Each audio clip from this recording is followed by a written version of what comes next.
Si vous pouviez remonter le temps, quelle serait la première chose que vous feriez? Pour Lucy, la réponse est assez facile. Elle voudrait empêcher sa sœur aînée de se faire tuer. Mais elle est plus une Marty McFly qu'une Marty McFly. Et elle n'est pas la seule à vouloir changer le passé. L'autre, il essaie de raccourcir la ligne temporelle de tout le monde. Donc je suis là pour vous expliquer les erreurs commises, ce que vous devriez faire, et comment battre le tueur de Sweetly dans Time Cut. Cette fête est sur le point de tourner au massacre. C'est la fin de l'année scolaire de 2003 à Sweetly et les élèves de terminale organisent une grande fête à l'occasion du Spring Fling. Mais il y a au moins une personne qui n'est pas là pour faire la fête. Un tueur en série terrorise la ville. Et une fille populaire, Summer ici, vient de perdre 3 de ses meilleurs amis. Alors qu'elle se dirige vers l'intérieur, elle est arrêtée par un geek, Queen, qui lui demande comment elle se sent et tente de lui donner une lettre. Mais ils sont rapidement interrompus quand son petit ami Ethan, un crétin fini, arrive et l'entraîne à l'écart. Dès qu'ils entrent, un autre abruti passe et renverse un verre sur son haut, et elle se précipite dans la salle de bain pour se nettoyer. Mais ce sera là sa plus grosse erreur. Pendant qu'elle est distraite, la police arrive et commence à mettre tout le monde dehors. Elle se regarde dans le miroir quand tout à coup un agresseur masqué se précipite sur elle et veut la frapper par derrière. C'est le tueur de Sweetly qui est venu chercher sa nouvelle victime. Mais elle esquive le coup et s'enfuit en courant. Dans une autre partie de la grange, la fille court à travers l'endroit, jetant des objets aléatoires sur son chemin. Mais elle se retrouve piégée derrière une palissade qui la coince sur place. Elle essaie de crier à l'aide, mais personne ne l'entend dans tout ce vacarme, ce qui l'oblige à se cacher avant que le tueur ne la rattrape. Alors qu'il la suit à l'intérieur et commence à fouiller, elle tente de le dépasser en grimpant dans le grenier. Mais il l'attrape et la ramène en bas. Elle s'enfuit pour sauver sa vie et repasse les portes, tandis qu'il s'empare d'une faux et se lance à sa poursuite. Mais il est trop tard, et il lui fauche le dos avant qu'elle ne puisse se mettre à l'abri, ce qui en fait une de moins, et il en reste 7. Ok, bon, je suppose que Summer ici présente ne pourra pas profiter du Summer Break. Elle a dit elle-même que c'était une idée stupide d'organiser une fête alors qu'il y avait un tueur en série en cavale, et je dois dire que je commence à être d'accord. Elle est venue à la fête parce qu'elle ne voulait pas être seule, mais elle devrait être chez elle, en sécurité avec ses parents, pas à une fête clandestine ou dans une grange avec une bande de lycéens irresponsables. Et puis, elle fait le geste le plus stupide qui soit en s'éloignant toute seule pour aller aux toilettes. Au moins à la fête, elle avait plein de boucliers de viande. Mais en s'isolant, elle est devenue une cible facile, sans personne pour la protéger en cas d'attaque du tueur. Maintenant, ceci étant dit, quand est venu le moment de s'occuper de sa survie, les réactions de Summer ont été à la hauteur. C'était une esquive exemplaire avec très peu de temps pour réagir quand il s'est précipité sur elle par derrière. Et utiliser le bric-à-brac pour le ralentir est toujours un acte de très haut niveau. Mais tout ça s'est effondré une fois qu'elle a atteint la palissade qui l'a bloquée. En fait, je ne sais pas pourquoi le cerveau de Summer a cessé de fonctionner à ce moment-là, mais pour moi, il y avait une solution facile. Summer n'est pas seulement une des filles populaires du lycée, c'est aussi une des meilleures athlètes de l'école. Ce qu'elle aurait dû faire, c'est sauter par-dessus la palissade et continuer à courir. Même si la clôture est plus haute que vous, c'est une question de physique. Et tant que vous arrivez à faire passer vos épaules avec suffisamment d'élan, le reste de votre corps suivra naturellement. Tout ce qu'elle avait à faire, c'était de sauter par-dessus ou de grimper sur un tas de ferraille à proximité pour pouvoir passer par là. Ensuite, elle aurait pu courir jusqu'à la rue où il y avait plein de boucliers de viande et d'officiers de police pour la protéger. Au lieu de ça, elle a décidé de se cacher dans la grange. Et ça aurait pu être une stratégie viable aussi. Mais elle a commis une autre erreur cruciale. Se cacher vous donne l'élément de surprise. Et une arme dans les mains d'une victime peut être tout aussi mortelle que dans les mains d'un tueur. Si vous regardez tout autour, cette grange était pleine d'objets qu'elle aurait pu utiliser pour se défendre. Il aurait donc été judicieux d'attraper une arme avant de se mettre à l'abri, et de l'utiliser pour l'attaquer quand il n'était pas vigilant. La mauvaise nouvelle, c'est que le tueur a gagné cette manche. Mais bientôt, Summer aura une nouvelle chance et pourra disputer un match retour. L'histoire se déroule en accéléré à la même date, 21 ans plus tard, en avril 2024, quand Lucy, la petite sœur de Summer, est sur le point d'obtenir son diplôme de fin d'études secondaires. Elle a même décroché le stage de ses rêves à la NASA, espérant ainsi pouvoir s'éloigner de la ville. Parce que la tragédie lui est constamment rappelée partout où elle va. Au lycée, elle retrouve son professeur préféré, Monsieur Fleming, et lui annonce la bonne nouvelle. Mais il est surpris d'apprendre qu'elle n'en a pas encore parlé à ses parents. Il la protège trop depuis ce qui est arrivé à sa sœur, et elle craint qu'il ne la laisse pas partir. Mais il lui donne le conseil de se lever et de prendre sa vie en main. Quand elle rentre chez elle, elle se rend dans la chambre de sa sœur et décide de jeter un coup d'œil à ses vieilles affaires. L'endroit est exactement comme elle l'a laissé, et elle met du Vanessa Carlton en prime, tout en profitant de cette nostalgie du début des années 2000 mélangée à quelques coupures de journaux sur les meurtres. C'est alors qu'elle découvre quelque chose de tout à fait étrange. En marchant sur une lame de parquet mal fixée, elle découvre un compartiment secret dans lequel sont cachées des notes manuscrites. L'une d'entre elles est un message vaguement menaçant d'un certain « E ». Sa mère entre et l'interrompt avant qu'elle ne puisse creuser davantage, lui expliquant qu'elle doit se rendre à la cérémonie commémorative de sa sœur, et elle met la note dans sa poche arrière pour y jeter un coup d'œil plus tard. Mais avant ça, c'est l'heure d'un dîner familial gênant à l'Olive Garden, et la serveuse commence fort en disant à Lucy à quel point elle ressemble à sa sœur décédée. La jeune fille trouve enfin le courage de parler de son stage à ses parents. Mais comme elle l'avait prédit, ils commencent immédiatement à rejeter l'idée, terrifiés à l'idée de perdre une autre fille. À la cérémonie commémorative, les habitants de la ville déposent des objets sentimentaux en l'honneur de Summer. Mais ses parents remarquent que la jeune femme n'a rien apporté. Lucy le dissimule en prétendant l'avoir oublié dans la voiture. Mais alors qu'elle fouille dans son sac à la recherche d'un objet à offrir, elle remarque un étrange flash de lumière bleue provenant de la grange où sa sœur a été tuée. Curieuse, elle va voir de plus près, sans se douter que la minute suivante est sur le point de tout changer. À l'intérieur, l'endroit n'est rempli que de rouille et de toiles d'araignée. Mais cachée derrière un drap dans un coin, elle découvre un étrange appareil futuriste. En effleurant l'écran, elle fixe automatiquement sa destination au 16 avril 2003, soit 2 nuits avant la mort de sa sœur. Et une paire de bras robotisés s'élève des conteneurs, projetant 2 faisceaux d'énergie jaune et bleue directement l'un sur l'autre. Tout à coup, les 2 faisceaux entrent en collision et produisent un éclair de lumière aveuglant. Quand c'est fini, la machine s'éteint. Comme si rien ne s'était passé. Confuse, Lucy retourne sur le parking. Mais pour une raison qu'elle ignore, l'endroit a maintenant changé du tout au tout. Le mémorial et ses parents ont tous deux disparu dans la nature, et elle n'arrive pas à obtenir de réseau sur son téléphone. Tout ce qu'elle peut faire, c'est retourner en ville à pied. Et en regardant autour d'elle dans la rue principale, elle réalise enfin ce qui s'est passé.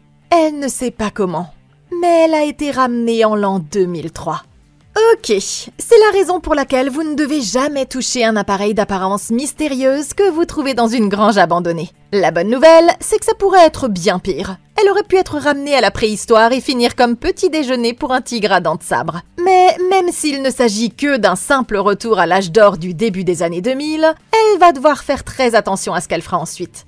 Il semble que le tueur n'est pas encore frappé, mais dans quelques heures, il sera en quête de sang. Le plus important est donc d'éviter de devenir une de ses victimes. Maintenant, comme Lucy n'appartient pas à cette version de la réalité, tout ce qu'elle va faire pendant qu'elle sera ici pourrait avoir des conséquences dramatiques. Un des problèmes rencontrés est l'effet papillon, qui veut dire que même de petites actions, comme parler à quelqu'un ou simplement marcher dans une rue, peuvent faire boule de neige et entraîner des différences considérables qui bouleverseront toute la ligne temporelle. Il y a aussi le risque qu'elle crée un paradoxe, parce que réfléchissez à ceci. Si elle empêche Summer d'être tuée, alors elle n'aura jamais de raison d'aller dans la grange où elle a trouvé la machine à voyager dans le temps. Ce qui veut dire que, techniquement, rien de tout ça n'arrivera jamais, je pense. Vous voyez comment les choses commencent à devenir bizarres? Étant donné qu'elle vient du futur, elle sait exactement où, quand et comment le meurtre de Summer a eu lieu. Grâce à ces informations, elle pourrait faire profil bas pendant les 2 prochaines nuits, puis se rendre à la grange avant le tueur et lui sauter dessus avant même qu'il n'ait une chance d'atteindre sa sœur. Tout ça sans avoir à interagir avec qui que ce soit d'autre du passé. Bref, ça, c'est la partie la plus facile. Mais à terme, Lucy pourrait vouloir retourner en 2024. Elle doit être sacrément intelligente pour avoir décroché un stage à la NASA. Mais même ça, ça ne suffira pas pour réparer une machine à voyager dans le temps si on ne sait pas du tout comment elle fonctionne. En plus, la date de la machine était déjà réglée quand elle l'a touchée. Ça veut dire qu'il y a un autre voyageur dans le temps, et qu'il pourrait en savoir plus sur le fonctionnement de cette chose. Donc après avoir sauvé sa sœur, elle devra retrouver cette personne pour savoir comment rentrer chez elle. N'ayant nulle part où aller, Lucy décide de s'adresser à la seule personne en qui elle peut avoir confiance, son ancien prof de sciences, Monsieur Fleming. À sa grande surprise, elle découvre que tous les élèves de l'école sont habillés comme s'ils sortaient d'un épisode de la série Zoé. Et c'est là qu'elle voit sa grande sœur pour la première fois de sa vie. Elle suit la jeune fille jusqu'à son casier. Elle remarque qu'elle est en froid avec son ancien petit ami Ethan, qui est contrarié par le fait qu'elle est apparemment rompue avec lui sans aucune raison. Elle retrouve Monsieur Fleming dans son labo, et se faisant passer pour une étudiante, elle lui dit qu'elle travaille sur un projet de voyage dans le temps. Lorsqu'il les entend, Quinn, l'intello local, propose de l'aider. Mais il dit que dans la vraie vie, voyager dans le passé serait incroyablement dangereux, parce qu'on pourrait accidentellement provoquer un paradoxe qui changerait l'avenir de façon imprévisible. Dans le couloir, Ethan et les autres sportifs poussent Quinn contre les casiers et commencent à le traîner à l'extérieur. Inquiète, Lucy se joint à la foule qui les poursuit et découvre qu'ils sont sur le point de le jeter dans le lac dans le cadre de leur tradition des terminales. Les brutes le portent jusqu'au ponton, mais juste avant qu'ils ne le jettent à l'eau, Lucy se précipite et allonge Ethan au lieu de ça. Un enseignant arrive et les sépare avant qu'ils n'aillent plus loin. Mais tout le monde est impressionné par la nouvelle fille qui a tenu tête aux sportifs, surtout sa grande sœur qu'elle n'a jamais rencontrée. Quinn la remercie à contre-cœur de l'avoir aidée, et une fois que la foule a disparu, elle décide de lui dire la vérité sur la façon dont elle s'est retrouvée dans leur école. Elle explique qu'elle vient en fait de 20 ans dans le futur, et sort son iPhone quand Quinn lui demande des preuves. Après lui avoir montré comment il fonctionne, il est tellement impressionné par la technologie futuriste qu'il commence à la croire, lui posant un tas de questions absurdes sur la vie en l'an 2024. Pendant qu'ils discutent, elle remarque Summer à l'extérieur en train de se disputer avec sa meilleure amie Amy. 1 minute plus tard, la fille entre et commence à s'excuser pour le comportement de son petit ami. Et elle en profite immédiatement pour demander à Quinn si elle peut copier ses devoirs. Et quand elle s'apprête à partir, elle remarque Lucy et se met à penser qu'elle lui semble familière. Elle finit par penser qu'elles se sont rencontrées au camp. Mais elle invente toute une histoire embarrassante sur le fait que Lucy a fait pipi dans la piscine de l'école. Et la jeune fille n'a d'autre choix que de se laisser faire pour ne pas compromettre sa couverture. Lucy ramène Quinn à la grange et lui montre la machine à voyager dans le temps. Mais il semble que la batterie dont dispose ce truc commence à faiblir. Il décide de ramener la machine dans son atelier, où ils pourront la démonter et mieux voir comment elle fonctionne. En l'examinant, Lucy remarque que la genre de capsule d'énergie est totalement vide. Et le logo dessus indique qu'elle provient de l'entreprise où travaille son père. S'ils parviennent à la remplacer, ils devraient pouvoir lui permettre de retourner chez elle. Mais ils devront d'abord trouver un moyen de s'en procurer une. Ok, je suis désolée de te le dire, Lucy, mais il y a quelques failles majeures dans ton plan. Tout d'abord, pourquoi supposer que l'entreprise de ton père aura plus de ces piles à combustible? Cette machine à voyager dans le temps date de 21 ans dans le futur. Ces paysans n'ont même pas encore inventé l'iPod Nano. Et toi, tu crois qu'ils ont quelques cellules d'antimatière de rechange qui traînent quelque part? Le simple fait de mettre la main sur la carte d'accès sera déjà un défi, parce qu'elle devra la récupérer pendant que son père est à la maison. Maintenant, tout cela étant dit, le fait de vivre avec eux depuis 20 ans lui donne un gros avantage, parce qu'elle connaît déjà leurs habitudes et tous les secrets de famille. Elle sait exactement où son père range son badge d'identification, et où la famille garde ses clés de secours. Donc plus tard dans la soirée, quand il sera rentré du travail, je demanderai à Quinn de faire diversion à la porte d'entrée pendant que Lucy se faufilera par l'arrière. Après avoir pris la clé, elle pourra mettre la main sur le badge dès qu'elle sera à l'intérieur. Ensuite, il ne leur restera plus qu'à pénétrer dans un centre de recherche nucléaire sans se faire remarquer. Un jeu d'enfant, non? Je pense qu'il y a 2 façons d'y parvenir. Soit y aller de nuit afin d'essayer d'éviter la sécurité, soit se rendre au magasin de costumes et se procurer un bon déguisement de laborantin. Et essayer de se fondre dans la masse en se comportant comme un nouveau stagiaire. Maintenant, ces jeunes sont peut-être intelligents, mais ils ne sont pas Ethan Hunt. Je dis juste que je ne pense pas qu'ils aient les compétences nécessaires pour réaliser un tel casse. Et encore, si ces capsules d'énergie existent. Dans la grange, ils ont remarqué que la machine à remonter le temps était réglée sur le 16 avril 2003, date exacte de la première attaque. C'est une date très précise. Ça veut dire que celui qui a construit cette chose doit être lié à l'incident d'une manière ou d'une autre.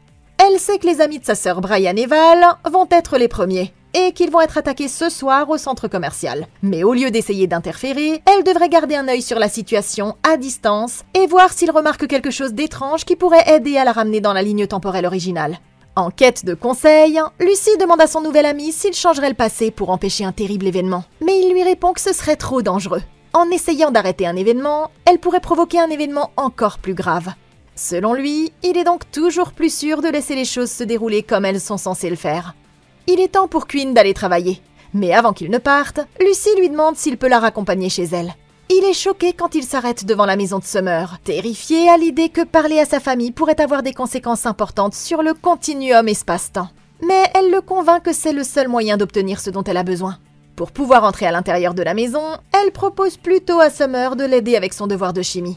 Et la jeune fille la ramène rapidement à l'intérieur pour rencontrer sa famille. En regardant autour d'elle, elle est surprise de constater que leur vie ne pourrait pas être plus différente. Et pour la première fois depuis 20 ans, ses parents semblent être heureux.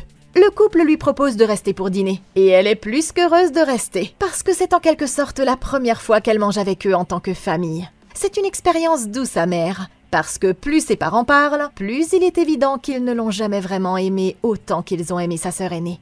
Après le dîner, les filles se rendent à l'arrière de la maison pour parler à cœur ouvert sur leurs sentiments. Elles veulent toutes les deux que leurs parents soutiennent leur décision, mais elles ont du mal à les convaincre pour des raisons totalement opposées. Changeons de sujet, Summer fait remarquer que la tenue de la jeune fille est un peu démodée, et elle décide qu'il serait amusant de lui donner un vrai relooking du début des années 2000 au lieu de ça. Les filles passent du temps à essayer différents vêtements, et vivent leur premier vrai moment entre sœurs, même si l'une d'entre elles ne le sait pas. Et elles finissent par lui trouver le look parfait pour l'aider à s'adapter à l'air du temps. C'est alors que Lucy remarque une photo de ses amis sur le miroir, ce qui lui rappelle que ces deux-là seront en fait les premières victimes du tueur, et qu'il ne leur reste que quelques heures à vivre. Ils sont en fait au centre commercial en train de faire du shopping, mais ce qu'ils ne réalisent pas, c'est que le tueur surveille déjà leurs moindres faits et gestes. Sachant qu'il représente beaucoup pour elle, Lucy pose à sa sœur la même question qu'à Quinn. Mais cette fois-ci, sa réponse est complètement différente. Pour elle, elle remonterait le temps pour arrêter une tragédie si elle le pouvait, même si ça pouvait entraîner quelque chose de pire par la suite. Lucy est convaincue qu'elle doit faire quelque chose. Et sans expliquer où elle va, elle part en disant qu'elle doit se rendre au centre commercial, espérant sauver Brian et Valérie avant qu'il ne soit trop tard. Ok, on dirait que Lucy ne tient pas compte des conseils du geek. Et maintenant, elle veut arrêter le tueur avant la première attaque. À ce stade, elle a déjà changé tellement de choses que c'est peut-être aussi bien de les sauver tant qu'elle le peut encore. Mais le problème, c'est qu'elle est sur le point d'y aller sans aucun plan. Et elle ne pourra aider personne si elle finit par mourir elle aussi. Maintenant, cela étant dit, il existe une autre situation où le fait d'être du futur vous donne un énorme avantage. Parce qu'elle sait non seulement qui sont les premières cibles, mais aussi exactement quand et où le tueur les attaquera. Elle ne peut pas les appeler pour les prévenir, parce que ces jeunes des cavernes n'ont pas encore de téléphone portable. Mais il n'y a aucune raison qu'elles ne puissent pas utiliser le téléphone de la maison pour appeler la police. Je ne leur dirai rien sur le fait que je viens du futur, mais si elle leur dit qu'un type masqué et armé d'un couteau rôde dans le centre commercial, ils seront obligés d'envoyer des agents pour jeter un coup d'œil. De cette façon, elle saura que les renforts sont en route avant même d'arriver sur place. Et ça nous sera d'une grande aide quand il faudra arrêter le tueur. Ne vous méprenez pas, c'est une grave erreur d'y aller les mains vides. Mais c'est un autre exemple qui montre que connaître les habitudes du tueur à l'avance pourrait nous aider. Il utilisera tout ce qui lui tombe sous la main. Mais son arme de prédilection est toujours un grand couteau de chasse. Donc, quand elle choisira son équipement, elle devra choisir le bon pour pouvoir contrer ses attaques. Comme arme, elle pourrait utiliser quelque chose comme une batte de baseball ou un bâton de crosse qui lui permettrait de frapper loin sans trop s'éloigner. Elle pourrait même aller au magasin et acheter du gaz poivré pour avoir une option à plus longue portée. Pour se défendre, elle pourrait porter des sacs à dos remplis de magazines sur le dos et la poitrine pour se protéger, comme avec une armure improvisée.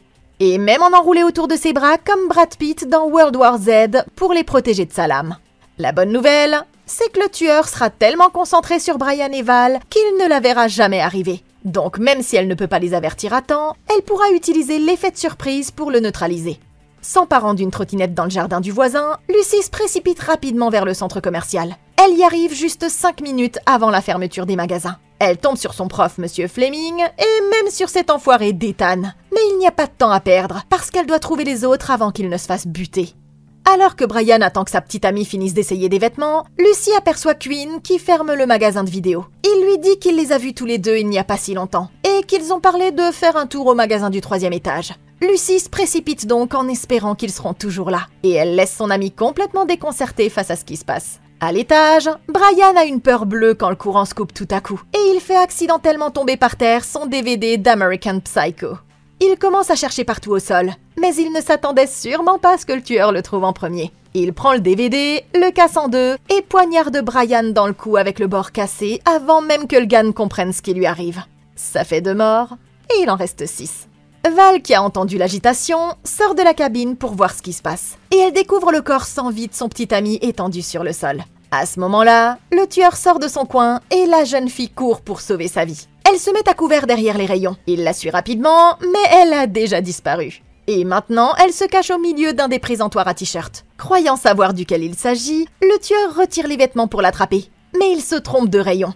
Et Val en profite pour s'enfuir. Elle échappe de peu à son agresseur, mais il l'intercepte avant qu'elle n'atteigne la porte. Et à la dernière seconde, Lucy se précipite et le renverse avec un dé portant, ce qui leur permet à toutes les deux de s'échapper. Les filles se mettent à courir vers la sortie, mais ce n'est pas encore fini. Juste au moment où elles atteignent le bas de l'escalator, le tueur leur coupe la route. Et Val trébuche en essayant de le remonter en courant. Lucy se retourne pour l'aider, mais c'est inutile et elle ne peut plus rien faire pour elle, parce que le tueur attrape la jeune fille et l'enfonce la tête la première dans la machine. C'est alors qu'un agent de sécurité accourt après avoir entendu leurs cris. Mais avant qu'ils ne comprennent ce qui se passe, le tueur se retourne et le poignarde à son tour, le tuant de sang-froid. Il décide de ne pas s'en prendre à Lucy et Quinn car ils entendent au loin les sirènes de police et ils disparaissent avant que les agents n'atteignent le bâtiment. Pour l'instant, il semble que leur plan ait échoué. Et ça fait donc 4 morts et il en reste 4. Chez Quinn, ce dernier trouve un endroit sûr où Lucy pourra passer la nuit. Mais elle a toujours le cœur brisé par ce qui s'est passé. Le gardien de sécurité n'était pas une des victimes initiales et comme il avait essayé de le lui dire, elle ne fait qu'empirer la situation. Quinn se rend alors compte que ce type a fait plusieurs victimes, mais il ne veut pas savoir qui elles sont, de peur de modifier le continuum espace-temps s'il le découvre. Il demande s'ils ont fini par attraper le vrai coupable, mais elle explique que même s'ils avaient plusieurs suspects, au final ils n'ont jamais réussi à découvrir la vérité. Ok, allez Lucy, c'est exactement pour ça que ton pote a dit de ne pas jouer avec le passé. En essayant d'améliorer les choses, tu les as en fait empirées. Alors félicitations Lucy, parce que tu as merdé. Je vais te confier un petit secret. Au cas où tu aurais oublié, tu viens littéralement du futur, donc je ne comprends vraiment pas comment tout a pu si mal tourner. C'est comme regarder un film quand on connaît déjà les spoilers. Alors il est impossible que le tueur puisse encore te prendre par surprise. Analysons la situation. Tu étais en route pour le centre commercial, pleinement consciente qu'une attaque était sur le point de se produire. Mais est-ce que tu as pris des renforts, prévenu la police, ou même pris un putain de bâton ou quelque chose comme ça? Non, loin de là.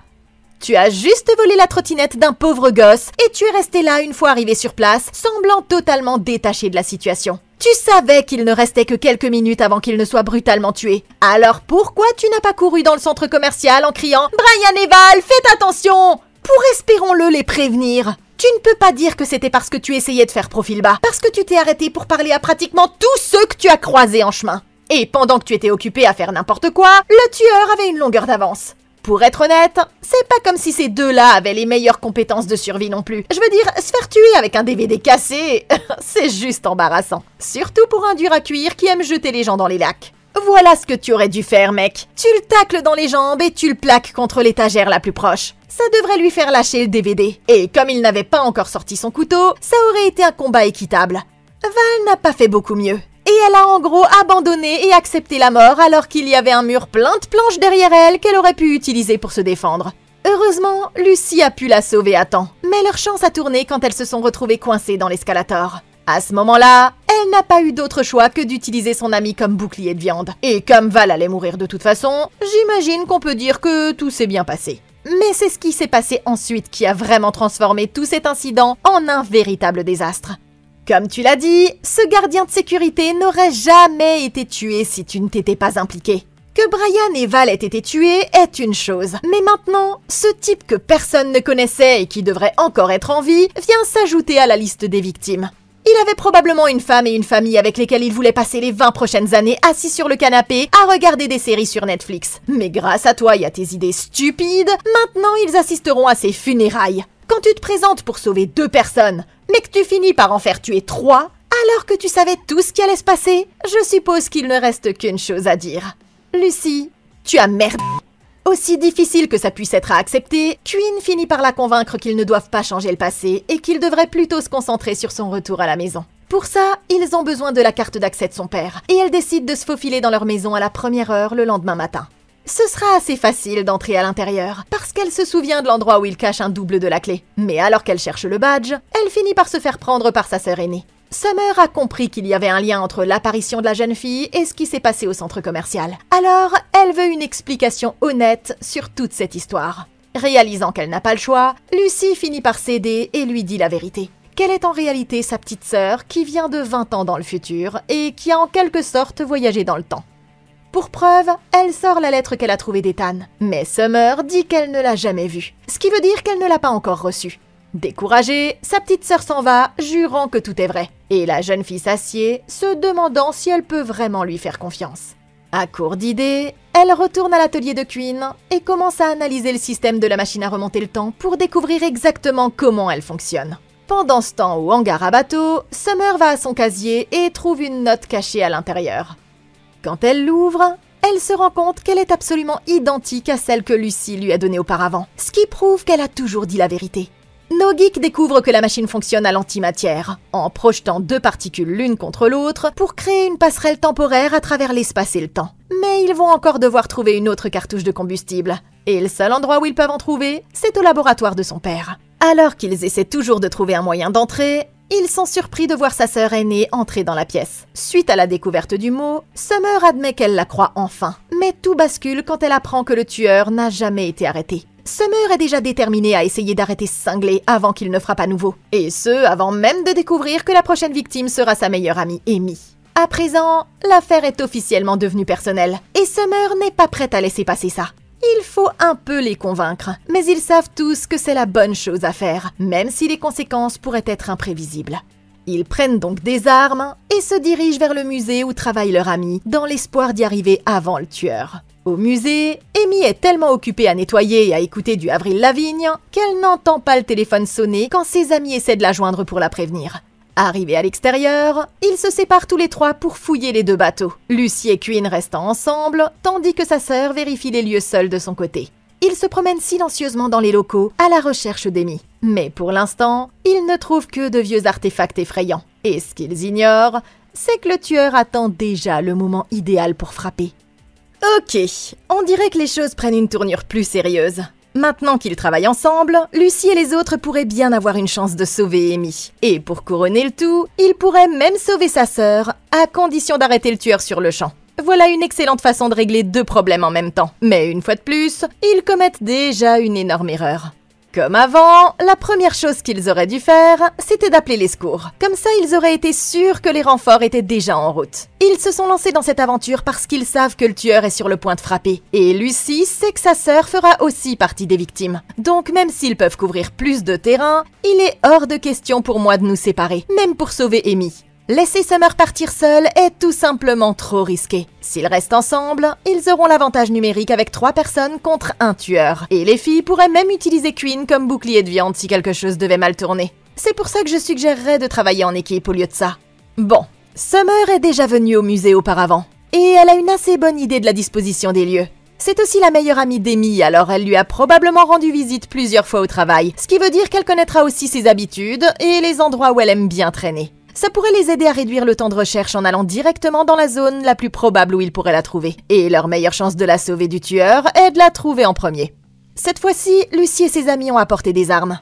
Et elles ne sont pas si mauvaises. La batte de baseball et la barre de fer leur donnent de bonnes options offensives. Quant à Quinn, il pourra utiliser sa lampe de poche pour aveugler le tueur, ce qui leur donnera une chance plus facile de le neutraliser. Quand on regarde autour de nous ici, il y a des haches et d'autres objets sur les murs qui pourraient aussi servir d'armes efficaces. Alors je garderai les yeux ouverts en cherchant tout ce que je pourrais ajouter à mon arsenal. Tout comme au centre commercial, ils fouillent discrètement les lieux. Alors qu'ils devraient crier aussi fort que possible pour avertir leur amie. Le tueur sait déjà où elle se trouve, alors rester silencieux ne la protège pas davantage. Mais en criant, ils pourraient être en mesure de l'avertir. Et l'agitation pourrait même faire reculer le tueur. Dès qu'ils le verront, ils devront utiliser leur supériorité numérique pour le submerger rapidement et le neutraliser. Après ça, ils devront encore ramener Lucy à sa propre époque. Mais elle est sur le point de faire une découverte qui va tout changer. À ce moment-là, les lumières de leur bateau clignotent et s'éteignent. Et Quinn hurle quand il voit une forme humaine dans l'obscurité. Mais il s'avère que ce n'était qu'une vieille combinaison de scaphandrier. Pendant ce temps, Amy est toujours totalement inconsciente du danger. Et elle a presque fini de nettoyer le pont de la poupe quand le tueur apparaît juste derrière elle. Summer l'aperçoit à travers une vitre et essaie de crier pour avertir son amie. Mais elle ne l'entend pas à cause de la musique forte. À ce moment-là, Amy fait tomber son lecteur CD. Et elle entend enfin son amie frapper violemment à la fenêtre. Et c'est pas trop tôt, parce que le tueur arrive et marche droit vers elle. Les filles se faufilent par la porte de derrière et la verrouillent juste à temps, le retenant assez longtemps pour qu'elle puisse s'échapper. Mais elles ne sont pas en sécurité pour autant. Ils coupent rapidement leur route, les forçant à rebrousser chemin. Et pendant qu'il essaie de comprendre où elles sont passées, tous les 4 parviennent à s'échapper en descendant par le filet de chargement. Ils parviennent à retourner au pick-up de Quinn. Et il semble que cette fois, leur plan ait fonctionné. C'est alors que Lucy mentionne qu'elle veut sauver la prochaine victime. Et il est choqué d'apprendre que c'est sa sœur aînée. Il décide donc qu'il est temps de lui dire la vérité. Au dîner, elle se rend compte que le mystérieux mot n'était pas d'Ethan. Il était d'Amy. Et sa sœur se sent enfin suffisamment en confiance pour parler de leur relation. La vérité, c'est qu'elle et Amy voulaient être ensemble, mais Summer avait trop peur de le dire à ses parents, et ça les a amenés à se disputer violemment. Au matin, Lucy essaie de se glisser dans la maison pour prendre le badge de son père, mais il la voit avant qu'elle n'ait pu l'attraper. Elle refuse leur offre de prendre son petit déjeuner, mais avant de partir, elle demande s'ils envisageraient d'avoir un autre enfant. Et leur réponse lui apprend tout ce qu'elle avait besoin de savoir. Et la dure vérité, c'est qu'elle n'existerait tout simplement pas si sa sœur n'était pas morte. Le cœur brisé, elle prend le badge d'identification en sortant et retourne à l'atelier de Queen, prête à se renvoyer chez elle malgré tout. Sur l'établi, elle découvre un mot de Queen dans lequel il avoue son amour pour sa sœur aînée. C'est alors que le geek entre et lui demande si elle a déjà prévenu Summer, et elle est obligée d'admettre que non, simplement parce qu'elle a envie de continuer à vivre. Mais maintenant, Queen voit les choses différemment, et il est déterminé à sauver Summer, même si ça veut dire que Lucy n'existera pas. Il est tellement frustré qu'il sort du garage en trombe. Ça pousse Lucy à faire une longue introspection, et après avoir réfléchi, elle se rend compte que son amie a raison en fait. Même si elle ne sait pas ce qui pourrait arriver, Lucy est prête à prendre le risque si elle peut sauver la vie de sa sœur, et elle lui dit qu'elle a besoin de son aide pour exécuter leur plan. Plus tard dans la nuit, Summer se pointe au Spring Fling comme elle était censée le faire dans sa propre ligne temporelle. Mais cette fois-ci, elle sait déjà que le tueur sera là aussi. Au lieu de rester avec Ethan, elle rejoint Amy et l'embrasse devant tout le monde, lui disant qu'elle l'aime avant de disparaître dans la foule. Fidèle au plan, elle se rend aux toilettes, sachant que c'est là qu'elle sera prise en embuscade. Et bien sûr, le tueur arrive lui aussi pile à l'heure. Au labo, Lucy et Queen utilisent la carte magnétique pour entrer, mais étrangement, il semble qu'une des capsules d'alimentation ait déjà été prise. C'est alors qu'ils découvrent un agent de sécurité gisant mort sur le sol, ce qui porte le nombre de victimes à 5. Et ils se rendent compte que ça doit être l'assassin en personne, ce qui ne peut signifier qu'une seule chose.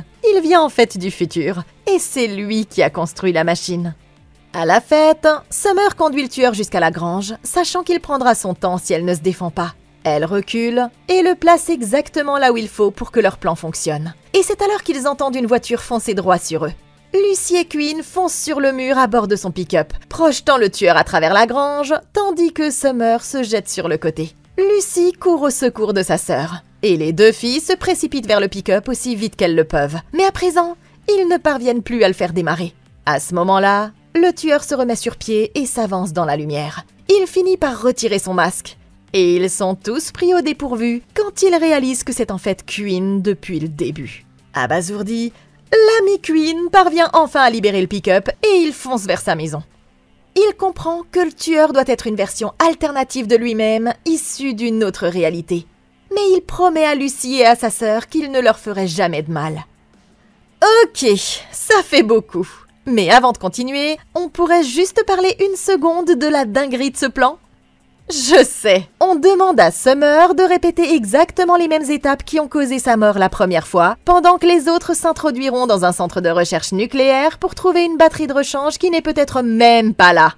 Puis, juste avant qu'elle ne meure, on percute aveuglément le mur avec un putain de pick-up, la frôlant de quelques centimètres et lui sauvant la vie à la dernière seconde. C'est un plan de génie. Sérieusement, c'est quoi ce bordel, les gars ? Honnêtement, si j'étais le tueur, je choisirais probablement la facilité et je prendrais ma retraite tout de suite après m'être fait défoncer comme ça. Ces gamins sont si téméraires et imprévisibles qu'il vaut probablement mieux que vous vous trouviez une nouvelle cible. Mais on dirait que le jumeau maléfique de Queen a toujours envie de se faire la malle. La bonne nouvelle, c'est que maintenant nous savons qui se cache derrière le masque. Et ça va être crucial quand il s'agira de l'arrêter. Commençons par le commencement. Nous devons à tout prix éviter le scénario du genre « Qui est l'imposteur ?», où Queen et le Queen maléfique se retrouveraient face à face. Dès qu'ils rentreront chez lui, il devrait se procurer des ciseaux et couper rapidement tous les cheveux du gentil Queen. De cette façon, il n'y aura aucun risque de le confondre avec la version maléfique pendant le combat. Vous voyez où je veux en venir ? Maintenant, comme ils sont littéralement la même personne, le méchant Queen connaît déjà tous les mouvements du gentil Queen. Mais ça fonctionne dans les deux sens. Et c'est un autre facteur qu'ils pourraient utiliser à leur avantage. Ils doivent aller directement à la machine, parce que le tueur la détruira s'il l'atteint en premier. Mais si Lucy l'utilise sans le tuer, alors il se retrouvera coincé dans cette ligne temporelle et continuera à s'en prendre à sa sœur, ce qui ne fonctionnera pas non plus. Ce qu'ils doivent faire maintenant, c'est la seule chose qu'ils n'ont pas encore faite, c'est-à-dire utiliser la prévisibilité du tueur pour le piéger. Comme il a déjà quelques minutes de retard, ils ont tout le temps de prendre des armes et d'utiliser Summer, Queen ou même la machine à remonter le temps elle-même pour faire diversion. Quand il mordra à l'hameçon, ils pourront tous les trois travailler ensemble pour lui botter le cul. Et c'est de cette façon qu'ils finiront par le neutraliser pour de bon. Chez Queen, le groupe s'enferme dans le garage pendant que Lucy démarre la machine à remonter le temps, sachant que le jumeau maléfique ne doit pas être loin derrière. Et bien sûr, le tueur se présente à la porte quelques minutes plus tard, et ils reculent tous quand il entre. Queen demande pourquoi il fait ça, et il explique qu'il vient d'une autre ligne temporelle où personne n'est jamais intervenu pour l'aider. Les sportifs l'ont jeté dans le lac dans le passé. Et quand il a vu l'amour de sa vie se moquer de lui, il a décidé de se venger en utilisant sa machine à remonter le temps, puis en disparaissant ensuite pour ne jamais pouvoir se faire prendre. Au même moment, la machine se met en marche. Alors Lucy attrape Queen le maléfique tandis que ses amis courent vers la porte. Et elle l'entraîne dans le trou de verre pour qu'ils soient tous les deux transportés jusqu'en 2024. Un instant plus tard, ils s'écrasent tous les deux au sol dans un grand parking. Le méchant Queen réussit à s'emparer du couteau avant qu'elle ne puisse le faire, et il parvient à la bloquer contre un grillage. Mais alors qu'il se prépare à porter le coup fatal, elle brandit un chargeur Tesla et il y plante son arme, ce qui lui envoie une bonne grosse décharge électrique mortelle dans tout le corps.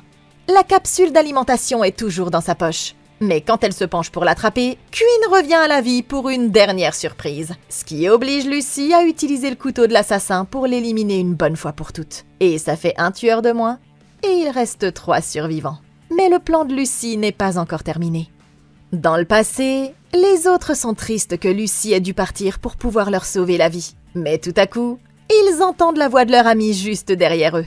Il s'avère que dans le futur, l'effet boule de neige a eu pour conséquence de ne jamais la voir naître. Alors, elle a décidé que revenir était une meilleure option après tout. Le tueur étant désormais mort, ils pourront vivre leur vie en toute sécurité dans cette toute nouvelle ligne temporelle améliorée. Ils n'ont peut-être pas pu sauver Brian, ni Val, ni même ces 2 gardes de sécurité innocents qui sont tous morts finalement.